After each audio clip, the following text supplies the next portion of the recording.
आगे बात आ जाती है स्टोरी राइटिंग, नरेशन और जीडी। सबसे पहले स्टोरी राइटिंग में तुम्हें एक शीट है तुम्हारे पास में, ठीक है, A4 टाइप की शीट होगी। इस शीट के अंदर कुछ डिटेल्स होंगे मांगे हुए। यहाँ पे एक डब्बा बना होगा, यहाँ पे लिखा होगा एक्शन और यहाँ लिखा होगा स्टोरी। अब होता क्या है कि तुम्हें 30 सेकंड के लिए जो पिक्चर दिखाई जा रही है, सपोज एक तुम्हारे सामने मैं एग्जांपल रखता हूँ कि दिस इज द पिक्चर, ठीक है। इस पिक्चर में अब दो लोग खड़े हुए हैं, एक यहाँ पे खड़ा हुआ है और एक यहाँ पे खड़ा हुआ है। अब एज पर द बोर्ड के इंस्ट्रक्शंस के हिसाब से जो वो बोलते हैं, ब्रीफिंग्स को अच्छे से सुन लेना, क्योंकि एसएसबी में ब्रीफिंग्स की इंपॉर्टेंस बहुत ज़्यादा है, तो उनको अच्छे से सुन लेना ब्रीफिंग्स में वो क्या बोल रहे हैं। अब एज पर द ब्रीफिंग, ठीक है, whichever character you are seeing first in the picture, जो भी पिक्चर के अंदर तुम पहला कैरेक्टर देख रहे हो उसको तुम्हें सेम स्पॉट पे इस डब्बे में मार्क करना है। सपोज ये पिक्चर है, ये मेरा डब्बा है, ठीक है। इस डब्बे के अंदर इस जगह पे मुझे सपोज पहला कैरेक्टर अपना दिखाई दिया, तो मैं यहाँ पे अपने पहले कैरेक्टर को रखूंगा। उसके बाद में इसकी मुझे 3 डिटेल्स देनी है। 3 डिटेल्स क्या है? Age, gender and mood. अब जब मैं बात करता हूँ एज की, age can be any number. Suppose मैंने 24 ले लिया यहाँ पे, ठीक है, जो इस मेरे को मैं परसीव कर पा रहा हूँ उसके हिसाब से। Gender can be male, female या फिर क्या, मेल, फीमेल या पर्सन, पी, ठीक है, मेल, फीमेल या पर्सन। अब तुम वो ओलंपिक्स वाले सिस्टम में मत चले जाना कि I identify myself as a, ठीक है, ये फौज है, यहाँ पे आइडेंटिफाई मत करो अपने आप को, ठीक है। यहाँ जो हो वो बता देना। तो सपोज तुम्हें अगर परसीव हो रहा है मेल तो राइट मेल, परसीव हो रहा है फीमेल तो राइट फीमेल। और अगर तुम आइडेंटिफाई नहीं कर पा रहे हो, हेजी पिक्चर है, शक्ल ही क्लियर नहीं है, तो you can go for P as well, P as in person. जब मैं बात करता हूँ मूड की, तो मूड में either it will be a positive mood और it will be a negative mood और it will be a neutral mood. Neutral को एन या 0 से डिनोट करते हैं, डिपेंड्स अपॉन द साइकोलॉजिस्ट वो क्या ब्रीफिंग में दे रहे हैं, उसी की ब्रीफिंग के हिसाब से you will be marking it. कुछ भी अच्छा हो रहा है, कुछ भी कंस्ट्रक्टिव हो रहा है, that will go into the positive mood. कुछ भी नेगेटिव हो रहा है, कुछ भी ऐसा जैसे कि सपोज बाढ़ आ गई है, ठीक है, आग लग गई है, इस तरीके का कुछ भी इवेंट हो रहा है, that will get into the negative mood. कुछ न्यूट्रल है या फिर कोई सो रखा है, आइडेंटिफाई नहीं कर पा रहे हो, मतलब ऐसे लेमन सही है, तो that will go into the neutral mood. अब सपोज मैं यहाँ पे ले लेता हूँ पॉजिटिव मूड। इसके अलावा जो बाकी कैरेक्टर्स हैं उनको डॉट लगा के you have to mention the same details. अब सपोज इसकी एज है 25 साल, ये एक फीमेल है and the mood is positive, इस तरीके से विल बी मेंशनिंग इट। तो ये 4 से 5 तक तो तुम मेंशन कर सकते हो, कोई दिक्कत नहीं है। बट अगर क्राउड आ जा रहा है तो क्राउड में सिर्फ तुम एक मेन कैरेक्टर को मेंशन कर दो। Again this will be depending on the briefing, जो ब्रीफिंग वो दे रहे हैं, ब्रीफिंग सुन लेना वो क्या चाह रहे हैं, ठीक है, बोर्ड में। तो सपोज वो बोल रहे हैं कि जस्ट तुम मेन कैरेक्टर को मार्क कर दो, ठीक है, तो मेन कैरेक्टर को मार्क करके डिटेल्स दे दो। क्राउड में से तुम कहीं से भी अपना मेन कैरेक्टर पकड़ सकते हो and accordingly you can write the story around it. एक छोटी सी ट्रिक बता रहा हूँ तुम लोगों को। तुम लोग जो है ना, देखो 30 सेकंड के अंदर मैंने तुम्हें पहले भी अच्छे से समझाया था what is vision and focus. तो जब मैं बात करता हूं कि तुम्हें पहले क्या दिखा, पहली बात तो तुम्हें पूरी पिक्चर दिखेगी, ठीक है, फोकस तुम्हारा किसी एक के ऊपर जाएगा। अब तुम्हें किसको बनाना है, किसको एनसर्कल करना है, जिस बंदे को तुम्हें लगता है कि तुम हीरो बनाने वाले हो। हीरो की हमने डेफिनेशन पहले भी पढ़ी थी, किसी गलत काम में ना इन्वॉल्व हो, ठीक है।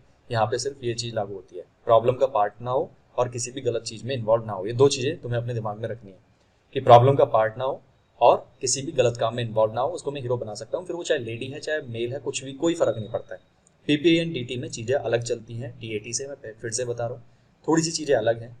वहाँ पे हम अपने एज के हिसाब से, हम अपने जेंडर के हिसाब से कैरेक्टर को पिक कर रहे थे, यहाँ पे हम लोग किसी को भी पिक कर सकते हैं। बस 2 कायदे हैं, 2 नियम हैं यहाँ पे कि किसी गलत काम में ना फंसा हुआ हो और प्रॉब्लम का पार्ट ना हो।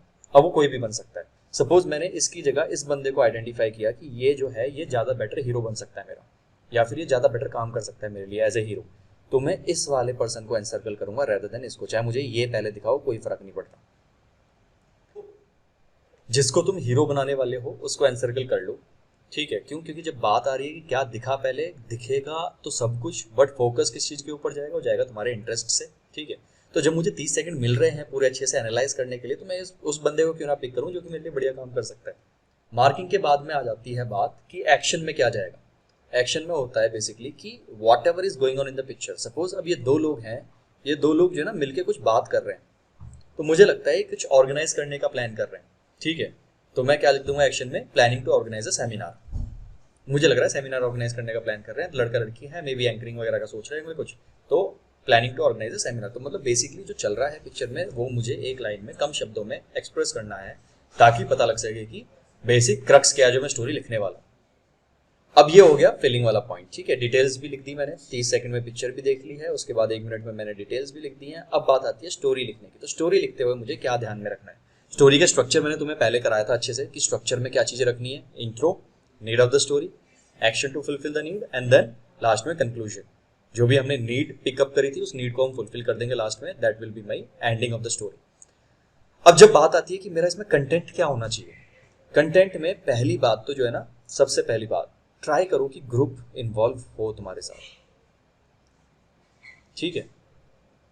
ट्राई करो कि ग्रुप इन्वॉल्व हो तुम्हारे साथ, तुम्हारी स्टोरीज में ग्रुप हो एक, ठीक है। दूसरी बात, जो तुम्हारा हीरो है वो रेगुलेट करे ग्रुप को। Your hero must regulate the group, वो चलाए ग्रुप को अपने हिसाब से। और जब तीसरी चीज है, इनको जो ना स्टोरीज को थोड़ा फॉर्मल साइड पे रखना। यहाँ पे जो ना घरेलू स्टोरीज मत लिखो। यहाँ पे ये डिफेंस एस्पिरेंट था, प्रिपरेशन कर रहा था, सीडीएस निकाल दिया, ऐसी स्टोरीज मत लिखो। यहाँ पे ये मत लिखो कि बर्थडे सेलिब्रेट करो। थोड़ी सी फॉर्मल साइड पे स्टोरीज लेके आओ, कुछ सॉल्व करो प्रॉब्लम सोसाइटी में, ठीक है। कुछ भी हो सकता है। सबसे बढ़िया मैं तुमको सोर्स बताता हूँ इसका। पहले तो 2-3 जो ना प्रिपेयर कर लो पहले से, 2-3 स्टोरीज जिसमें तुम किसी प्रॉब्लम को सॉल्व कर रहे हो, ठीक है। क्यों? क्योंकि मेजोरिटी ऑफ द टाइम्स आती है पिक्चर डिस्कशन वाली, मेजोरिटी ऑफ द टाइम्स। तो अगर डिस्कशन की पिक्चर आ जा रही है तो तुम उसमें किसी भी चीज को सॉल्व करवा सकते हो। स्कूल में, स्कूल कॉलेज में है तो वहां पे कुछ करवा सकते हो या ऑर्गेनाइज करवा सकते हो। बाहर की सोसाइटी में है तो वहां की कोई प्रॉब्लम होगी, इसको सॉल्व करवा सकते हो। तो यहाँ पे कर लो तुम ये चीजें जो तुम्हें करना है। जो तुम टीएटी में कर रहे थे ना वो चीज यहाँ करो, ठीक है। टीएटी बिल्कुल अलग था। ये सारी चीजों को यहाँ इंप्लीमेंट करो। जब मैं बात करता हूँ ग्रुप की, तो ग्रुप की बात करते हुए तुम्हें पता है 2 फैक्टर्स हैं, social adjustment and social effectiveness, which carries maximum number of the qualities. 5 + 3 8, ठीक है। अब ग्रुप को डाल रहा हूं तो मेरा वो प्रोमिनेंटली दिखेगा, ठीक है। जब मैं हीरो से काम करवा रहा हूं तो जो मेरा फैक्टर 1 है, मैं किस तरीके से प्लानिंग कर रहा हूँ, ऑर्गेनाइज कैसे कर रहा हूँ चीज़ों को, मटेरियल को कैसे एलोकेट कर रहा हूँ, कहीं ना कहीं पे वो वाली चीज़ें दिखेंगी। जब मैं बात करता हूँ कि फॉर्मल वे में होनी चाहिए, तो कहीं ना कहीं पे ये सारी चीज़ें क्यूमुलेटिव भी दिखेंगी और मैं जो ना मैक्सिमम निकाल सकता हूँ इस पर्टिकुलर स्टोरी से। नेक्स्ट, जब बात आती है नरेशन की, नरेशन में मैं बहुत ज़्यादा तुम्हें ज्ञान नहीं दूंगा, मैं तुम्हें बस बेसिक सी चीज़ें बताऊंगा जिस चीज़ को तुम इंप्लीमेंट करके जो ना बेस्ट नरेशन दे सकते हो। वो ज्ञान है be bold, be crisp and be clear. बहुत ज़्यादा दिमाग मत लगाओ कि क्या करना है क्या नहीं करना। एक तो पोस्चर मेंटेन करके रखो, नॉर्मल बैठो, सीट के पीछे अपनी बैक लगा लो, कोई दिक्कत नहीं है, बट कंफर्टेबल पोजीशन में दिखने चाहिए और कॉन्फिडेंस फेस के ऊपर दिखना चाहिए। और कॉन्फिडेंस दिखता है स्माइल के साथ में। थोड़ी सी माइंड से स्माइल रखो, ठीक है। हंसना नहीं है, दांत नहीं फाड़ने, थोड़ी सी स्माइल रखो, स्माइल के साथ में अपना नरेशन दो। Narration should be very much bold. Bold मतलब कि दम होना चाहिए बात में, ऐसा नहीं कि बस जबरदस्ती की बैठ के नरेशन करना है या फिर बस बोलनी है स्टोरी, इसलिए बोल रहा हूँ। You should have authority in your voice, ठीक है। तो बोल्डनेस के साथ में अपनी बात करो, क्रिस्प रखो, बहुत ज्यादा फैलाओ मत, रायता मत फैलाओ, चीजों को क्रिस्प रखो, बिना मतलब में ड्रैग मत करो सेंटेंसेस को। एंड जब बात करता हूँ मैं क्लैरिटी की, तो जो भी तुम बोल रहे हो उस चीज के अंदर क्लैरिटी होनी चाहिए, बहुत ज्यादा कंफ्यूजन नहीं होना चाहिए और शब्द थोड़े से क्लियर होने चाहिए तुम्हारे। You have to be bold, to be crisp, you have to be clear. और जब मैं यहाँ पे एक और चीज अगर तुम यहाँ पे इंप्लीमेंट करना चाहते हो कर सकते हो। देखो, बहुत ज्यादा हैंड जेस्चर्स मत यूज करो, लिमिटेड कर लो। अगर तुम्हारे नहीं हाथ थमते हैं बिल्कुल भी, तो हल्के फुल्के, अगर बिना उसके नहीं कर पा रहे तो हल्के फुल्के यूज कर लो, बट कोशिश करो कि हाथ एक बार थाम लो।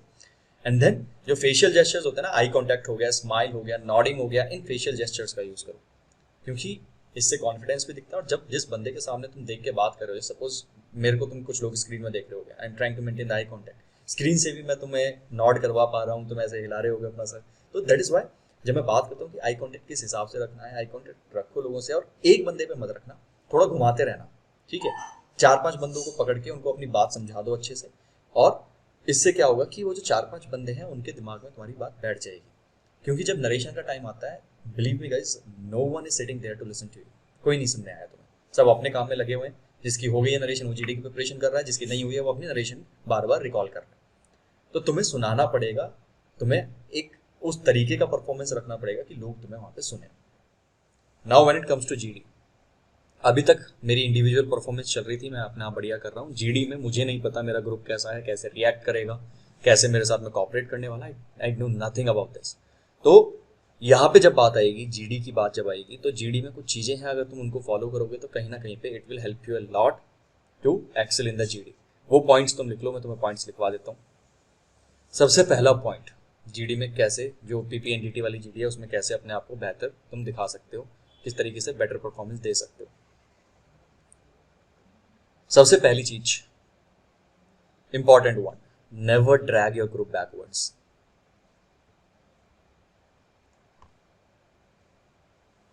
इसका मतलब क्या होता है? लोग क्या करते हैं, थीम लोगों ने डिसाइड कर लिया है, नंबर ऑफ कैरेक्टर्स डिसाइड कर लिए हैं, अब वो बात कर रहे हैं एक्शन कैसे होनी चाहिए, तब एक बीच में से बंदा निकल के आता है, बोला नहीं नहीं यार इतने कैरेक्टर थे वो।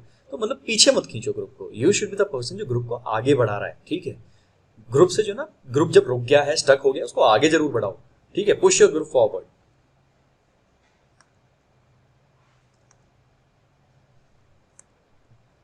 बट कभी भी पीछे नहीं धकेलना है। जो डिस्कशन हो चुका है उस डिस्कशन पे बार बार मत घुमाओ, वहां मत लेके जाओ। ठीक है, ये बहुत इंपॉर्टेंट चीज है जो कि तुम्हें अप्लाई करनी है in your GD. Third thing, जब तुम बोल रहे हो ना, don't go for long stretches. मतलब एक बार में जब तुम बोल रहे हो तो 10 से 15 सेकंड के अंदर अपनी बात खत्म करो जो तुम बोलना चाह रहे हो, क्योंकि उसके बाद में तो तुम आए बाएं गाते हो उधर उधर की। तो 10 से 15 सेकंड में जो तुमने स्टेटमेंट तुम्हारे दिमाग में थी, उस दिमाग में स्टेटमेंट जो थी उसको निकालो, उसको अच्छे से प्रेजेंट करो, गो बैक, लोगों को चांस दो और फिर से अपना कुछ देखो, कुछ मिल रहा है उस चीज में फिर से वापस आओ and then give your statement again. ठीक है, ऐसा नहीं है कि मेरे को चांस मिल गया तो मैं बोलता ही रहूंगा, अब नहीं मेरे को चांस बड़ी मुश्किल से मिला है, डोंट डू दैट। उससे क्या होता है, एक तो ओवर पार्टिसिपेशन दिखता है, दूसरी बात तुम्हारे पास में जो है लिमिटेड रिसोर्स है जो तुम सोच के आए, और उस रिसोर्स को तुम खींचोगे ही उसके बाद में, तो इफेक्टिव कम्युनिकेशन वो लगेगा नहीं। ठीक है, तो 10 से 15 सेकंड में अपनी बात को खत्म करो। इस तरीके से तुम करीब करीब 6 से 7 बार तुम दिख सकते हो। ठीक है, 6 to 7 times you show yourself, अपने आप को दिखा दो 6 से 7 बार। But do not go for the long stretches. मतलब 10 से 15 सेकंड में अपनी बात खत्म करके वापस आ जाओ। नेक्स्ट पॉइंट, आधी जनता यही कर रही है बैठ के, I agree with you gentleman, I agree with you gentleman, I disagree with you gentleman. भाई कुछ वैल्यूएबल, कुछ कंस्ट्रक्टिव पॉइंट्स दे दो ना, बढ़ाओ ना जीडी को आगे। आई एग्री करते रहते हैं बैठ के, ये मत करो। ठीक है, don't do this. Next, GD में जिस टाइम पे तुम पॉइंट्स दे रहे हो ना, तुम्हें लगता है कि तुम्हारा पॉइंट किसी ने सुना नहीं था, ठीक है, 1-2 लोगों ने सुना था, कम लोगों ने सुना था, लोग क्या करते हैं बहुत बार रिपीट करते रहते हैं एक ही बात को। Do not repeat your sentences again and again. जिसने सुनना था उसने सुन लिया, अलग पॉइंट लेके आओ, कुछ डिफरेंट लेके आओ, बस एक ही बात को रिपीट मत करते रहो। और यहाँ पे एक और चीज आती है कि जब तुमने एक बार शुरू कर दिया है, ठीक है, तुम्हें मौका मिला था, तुमने शुरू कर दिया, देन कंप्लीट इट। उस बात को कंप्लीट करके वापस जाओ। फिर इस चीज में मत फंसो कि नहीं अभी उसने बोलना शुरू कर दिया, दबो मत बेसिकली। ठीक है, 1-2 लोग बोल रहे हैं, देखो फिश मार्केट अलग चीज होती है, उसके ऊपर मैं अभी आऊंगा। ठीक है, बट अगर 2-3 लोग बोल रहे हैं, इट्स फाइन यार, डिस्कशन का मतलब ये होता है 2-3 लोग तो बोलेंगे ना, डिस्कशन ही चल रहा है ना, तो लोग बोलेंगे।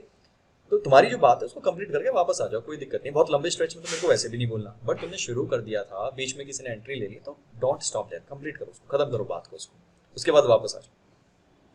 Next, never be the part of fish market. ये फिश मार्केट का मतलब क्या होता है, ये बहुत टर्म तुमने सुना होगा, फिश मार्केट हो जाता है। फिश मार्केट का मतलब ये नहीं है 2-3 लोग 4 लोग बात कर रहे हैं उसको फिश मार्केट नहीं बोलते हैं। आजकल लोगों के दिमाग में ये हो गया 3-4 लोग बात कर रहे हैं तो फिश मार्केट होगी, नहीं। फिश मार्केट होती है मैक्सिमम ऑफ द जनता बोल रही है, कोई किसी की सुन नहीं रहा है, किसी को समझ में आ नहीं रहा है, कम्युनिकेशन क्लियर नहीं है किसी का भी, तो यार उसको बोलते हैं फिश मार्केट वाली कंडीशन। और एक चीज याद रखना, जब फिश मार्केट उठती है तो 2 चीजें होंगी, या तो जनता को खुद ही रियलाइज हो जाएगा कि वी आर जेंटलमैन और खुद ही डाउन आ जाएंगे, पिक अप दैट मोमेंट, वो वाला मोमेंट उठाओ and put up your thoughts जो भी है। अगर ये नहीं हो रहा है तो खुद ही जो है ना असर्स क्या करते हैं, वो तुम्हारे ग्रुप को जो है ना तोड़ देते हैं। ठीक है, वो बोलेंगे कि अच्छा half people will discuss now, और ये वाला इतने से इतने डिस्कस करेंगे और उतने से उतने डिस्कस करेंगे, तो उस टाइम पे you can take your chances. तो फिश मार्केट में बहुत ज्यादा मतलब you don't be the part of it, मतलब खुद मत करने लग जाओ, जो सारे लोग कर रहे हैं खुद मत करने लग जाओ, कोशिश कर लो कि थोड़ा ठंडा हो जाए, that is fine, but don't be the part of it. 2 minute के लिए वेट करोगे, अपने आप तुम्हें चांस मिल जाएगा। अपनी स्टोरी को फोर्स मत करो, ठीक है। Be firm on your views, अपने जो तुम्हारे व्यूज हैं उनके ऊपर फर्म रहो, ठीक है, बट अपनी स्टोरी को कभी भी फोर्स नहीं करना है। जब मैं बात करता हूँ फोर्स करने की, तो फोर्स करने में लोग क्या करते हैं कि अपनी स्टोरी पकड़ के बैठ जाते हैं कि नहीं यही जाएगी अब तो ये काम मत करो।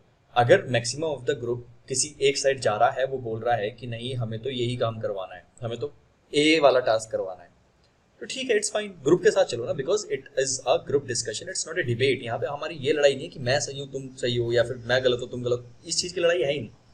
यहाँ पे एक कॉमन कंक्लूजन से मुझे स्टोरी बनानी, उसके लिए अगर maximum of my group is sticking to one particular theme, तो ठीक है, इट्स फाइन, मैं उसमें कंस्ट्रक्टिव एक्शंस दे सकता हूँ, ग्रुप के साथ चलूंगा, I should be A group player. ये नहीं कि मैं अपनी बात को पकड़ के बैठ जाऊँ, ठीक है। तो अपनी स्टोरीज को कभी भी फोर्स नहीं करना है। Be firm on your views, views के ऊपर फर्म रहो, ठीक है, बट कभी भी अपनी स्टोरीज को फोर्स नहीं करना है। Next, rock and roll. अब जनता क्या करती है, जब बात होती है नरेशन की, तो नरेशन के टाइम पे ऐसे बैठे होते हैं पूरा एकदम, है ना, मतलब रीड की हड्डी सीधी हो गई है एकदम वैसे वाले, और जैसे होता है जीडी शुरू, फिर मारते हैं हाथ पैर, ये स्विमिंग चल रही है, ये जनता को पीछे फेंक रहे हैं, ये उसका हाथ कर रहे हैं पीछे। अब कहाँ रह गया तुम्हारा जेंटलमैन? तो ये जो ना बहुत ज्यादा नाचना गाना मत करो यार उस पर बैठ के। मेंटेन योर पोस्चर, अपने कम्युनिकेशन इतना स्ट्रांग रखो कि लोगों तक बात पहुंचे। वो तुम्हारे इधर उधर आए गए गाने से, लेटने से फैल जाते हैं उस पर कुर्स पे, ये काम से नहीं होता है वो, ठीक है। तो रॉक एंड रोल करना बंद करो चेयर्स के ऊपर, मेंटेन योर पोस्चर, एक प्रॉपर तरीके से अपने आप को वहाँ पे प्रेजेंट करो, ठीक है। जैसे तुमने नरेशन में अपने आप को थोड़ा सा कंफर्टेबल रखा था, कंफर्टेबल पोजीशन में रखो, इधर उधर देखो, कोई दिक्कत नहीं है, स्माइल करो, बात करो, सब कुछ करो, बट ये क्या कर रहे हो तुम लोग, ठीक है, लेट मत जाया करो कुर्सियों पे। नेक्स्ट, एक चीज होती है जील, ठीक है।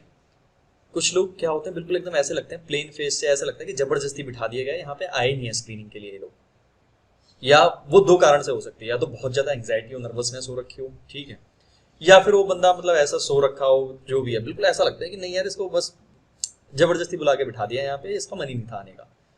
यार एक जील होनी चाहिए फेस पे, एक एटीट्यूड होना चाहिए फेस पे, वो वाला कि यार तुम किसी चीज के लिए आए हो, that happiness should be there.